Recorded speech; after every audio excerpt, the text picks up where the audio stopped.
மாந்திரிக பரிசோதனை குறித்து பேசுகிறேன். நம்மளோட மாந்திரிக பயிற்சியில் வந்து நம்மக்கிட்ட வந்து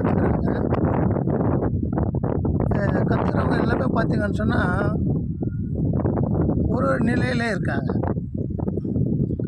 அதில் ஒருத்தரை மட்டும் வந்து பார்க்கும்போது அவர் வந்து என்ன மாதிரி தேவதை வழிபாடு கற்றுக் கொடுத்தாலும் அவருக்கு சித்தியாக மாட்டேங்குது. அவர் எத்தனோ முறைகள் வந்து நம்மக்கிட்ட முயற்சி எடுத்திருக்காரு, எவ்வளோ உழைச்சிருக்காரு. நாங்களும் எவ்வளவோ உழைச்சி அவருக்கு வந்து என்னென்னவோ சொல்லி பார்த்தோம். வாக்கு வர மாதிரி, அருள்வாக்கு வர மாதிரி அதுக்கப்புறம் வந்து மாந்திரிக தொழில் செய்கிற மாதிரி கற்றுக் கொடுத்தோம். அது ஒரு விஷயம்.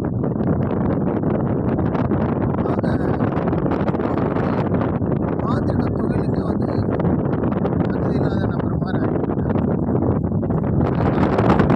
தெரியவே இல்லை. அவர் வந்து எவ்வளவோ முயற்சி பண்ணி பார்த்துருக்காரு. அதுக்கப்புறம் திருப்பி நம்மக்கிட்டேருந்து வந்தார். வந்துட்டு அவரோட சூழ்நிலை என்னன்னு நம்ம பார்க்கும்போது அவர் முழுக்க வந்து சாது ஆகக்கூடிய ஒரு பிறவி அது. அதாவது மந்திரம் படிக்கக்கூடாது, அவர் கர்மத்தை கழிக்கக்கூடிய ஒரு சூழ்நிலை. அப்படி இருக்குது இவரோட பிறவி.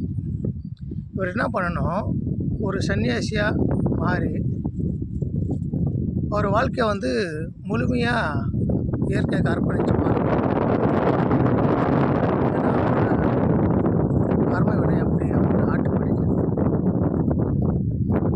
அதனால் இது நம்ம தேவதை வந்து நம்மக்கிட்ட சொன்ன ஒரு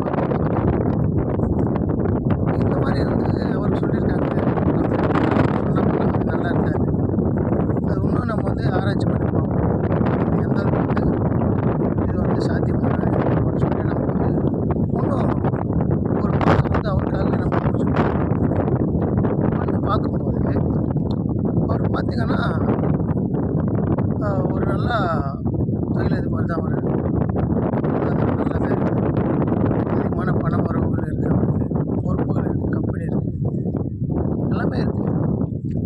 ஆனால் அவரோட வாழ்க்கை எப்படி நோக்கி போகுதுன்னு சொன்னால் இறைவன் நோக்கி, சிவனை நோக்கி போகுது.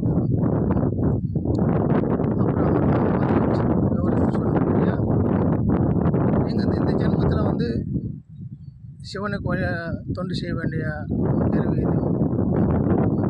இது எல்லாமே உங்களோட ஆசைகள் எல்லாம் வந்து சிவனடியார மாதிரி தொண்டு செஞ்சீங்கன்னா வம்சவழி நல்லாயிருக்கும்.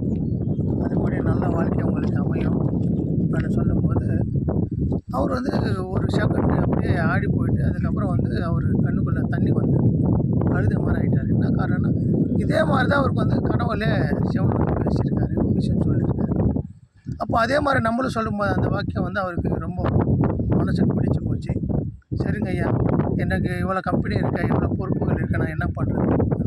எல்லாமே பண்ணுங்கள், உங்களோட பொறுப்புகள் கடமைகள் என்னென்ன இருக்குது பண்ணுங்கள். ஆனால் நீங்கள் வந்து சிவன் பூஜை பண்ணி ஆகணும்னு சொல்லிட்டு விடிகாலத்தில் 3:30 மணிக்கு அவர் வந்து டெய்லி பூஜை பண்ணி வர சொல்லிட்டேன். அதே மாதிரி பூஜை பண்ணி வந்தார்.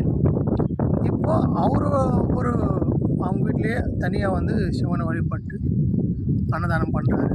அவங்க குடும்பம் நல்லா இருக்குது. அவங்க தொழில் விருத்தி வந்து அதிகமாக லாபத்தை கொடுக்குற மாதிரி ஆகிப்போச்சு.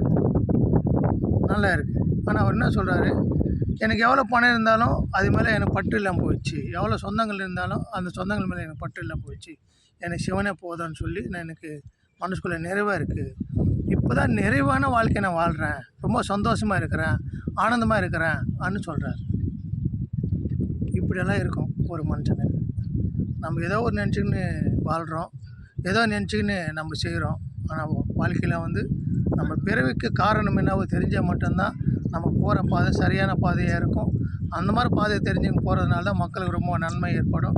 இந்த மாதிரி விஷயங்கள் தெரிஞ்சுக்கோங்க, உங்கள் பிறவி காரணத்தை அறிஞ்சிக்கோங்க. அதன்படி நீங்கள் வாழ்ந்தீங்கன்னா உங்கள் பிறவி வந்து நல்லபடியாக இந்த வாழ்க்கையை வாழ முடியுன்றதுக்காக இந்த விஷயத்த சொல்கிறேன். நீங்கள் எல்லோரும் நல்லா இருக்கணும்னு சொல்லி வேண்டிக்கிறேன். ஓம் நமச்சிவாய, ஓம் நமச்சிவாய.